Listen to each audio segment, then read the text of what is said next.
Welcome to Meditations and Exercises for Male Survivors of Childhood Sexual Abuse. This is Dr. Irwin J. Asher, a retired family psychotherapist who ran a group of adult men who were sexually abused as children. Today is Healing Session 9. How to get the help you need. If you were sexually abused as a boy and you've gotten to session 9 in this course, then you already know what it means to be strong and recreate your own outcomes.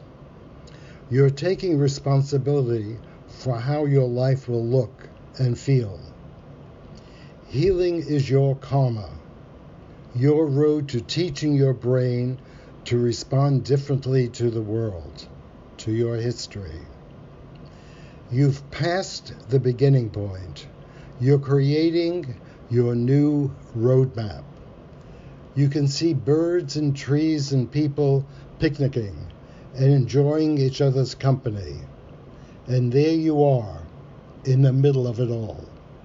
A life defined by joy and love mixed with trust and awareness. Quoting Dr. Richard B. Gartner in his book, Beyond Betrayal. That's Richard Gartner, Gartner, Beyond Betrayal. Quote, "There's no roadmap except the one you create. There's no specific destination you must arrive at in order to feel healed.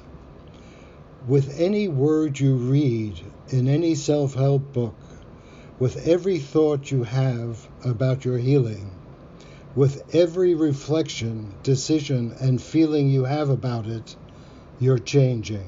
End quote. Yes, you're changing. You're moving onward and upward. It's about gaining mastery of your mind, thoughts, and memories. Meditations help. It's about mastering your reactions and interactions, responding rather than reacting. It's about experiencing the world anew through a positive lens, letting go of negative learned responses. Before we discover more about healing, let's do a short meditation. Take several intentional deep breaths. Breathe out through your mouth.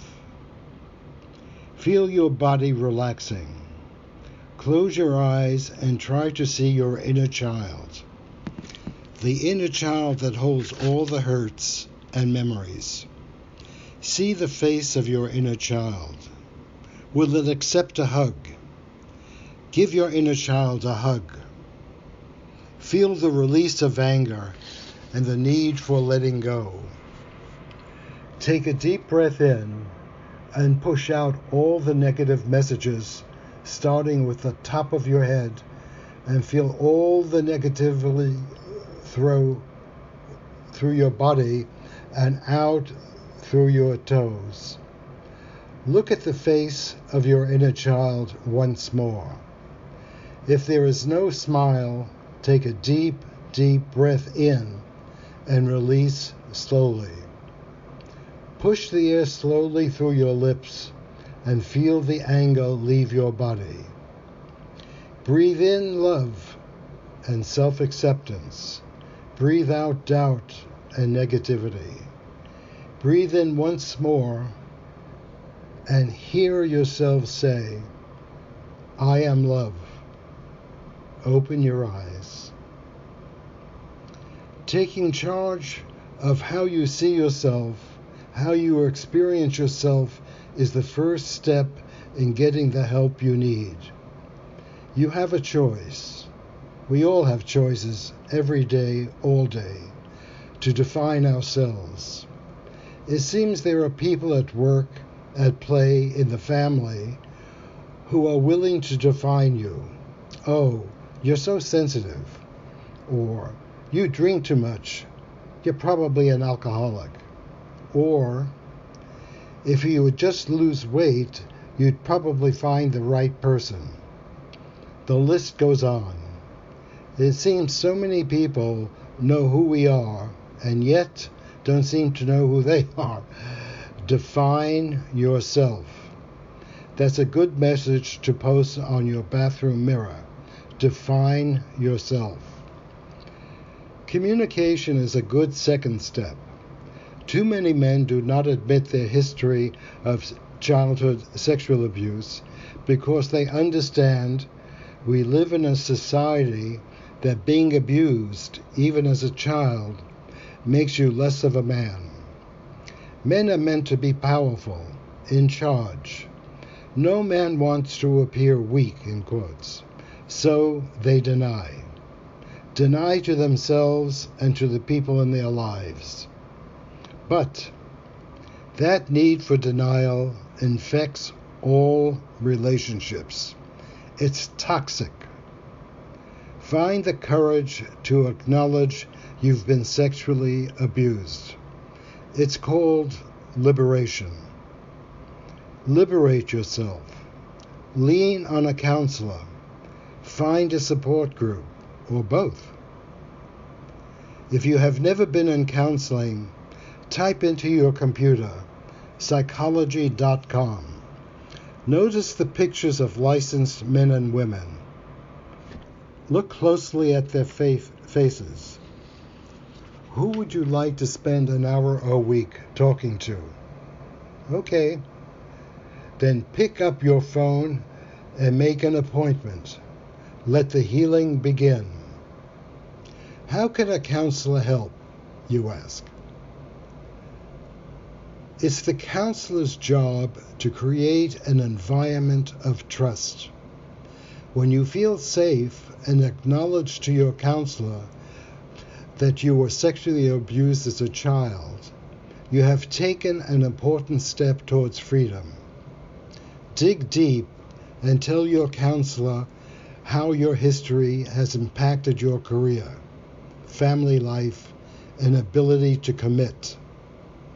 Perhaps you can let go of self-blame, a great goal. A counselor can help you work through your strategies that you think allow you to cope. Are they working? We asked that in the last chapter. If not, how to let go and develop constructive responses that bring people closer. Any time spent dealing with post-traumatic stress disorder, PTSD, for example, flashbacks, nightmares, depression, anxiety, or, as we've discussed, relationship issues, will bring you closer to the person you want to be. I am love is repeated in my meditations. Counseling can make you feel that love. You might ask, how long will counseling take? Good question. The answer is direct. It all depends on how open and receptive you are to work your programs, psychological programs. If, during discussions, you realize you have buried much hurt, it may take longer, but the emotional investment you make will offer freedom. Freedom from your past and give you the will to be positive about your present moment. Third, and perhaps most importantly, release yourself from the disturbing belief that you should have known better or been strong enough to resist your childhood abuse. Have compassion for the child you were.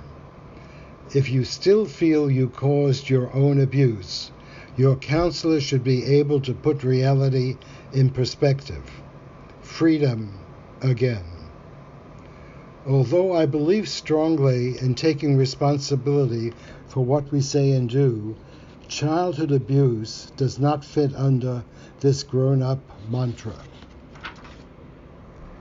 Recovering from childhood sexual abuse must be deliberate. You must be focused on letting go.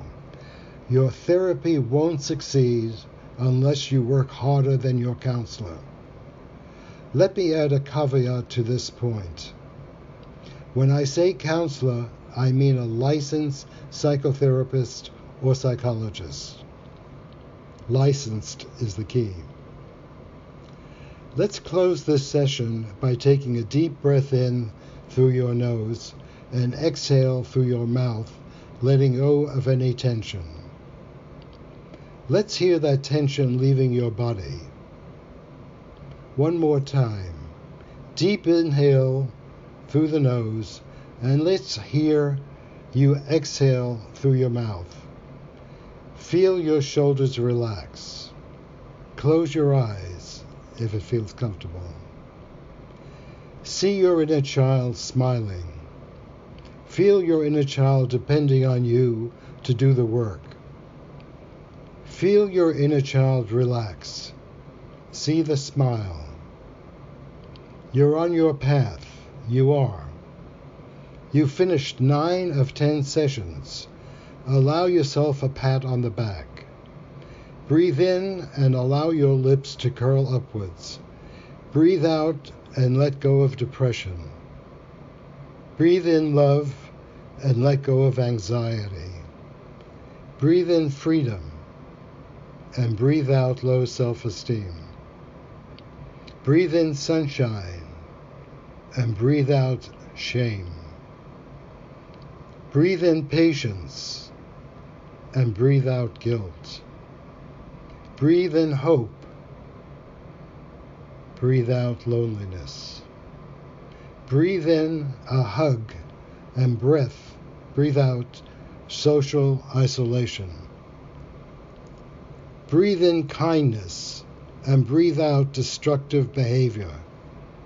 And finally, take a deep breath in, hold for a second or two,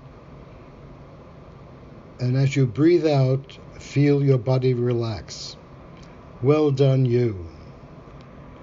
Thank you for joining me today. I look forward to working with you tomorrow when we deal with your partner and their journey. Thank you again. As an aside, I like murder mysteries. I enjoy reading murder mysteries. I enjoy watching them on television. I also like writing them. Please go to Amazon.com and find my murder mystery, Murder on the Down Low. That's Murder on the Down Low. Here's what Dr. Charles Silverstein, a psychologist and co-author of The Joy of Gay Sex, had to say about Murder on the Down Low. It is a fascinating account of a murder scene intertwined with kinky sex. The characters are fully developed, and the step-by-step solution of the crimes is mesmerizing. A real page-turner. Thank you, Dr. Silverstein. See you next time.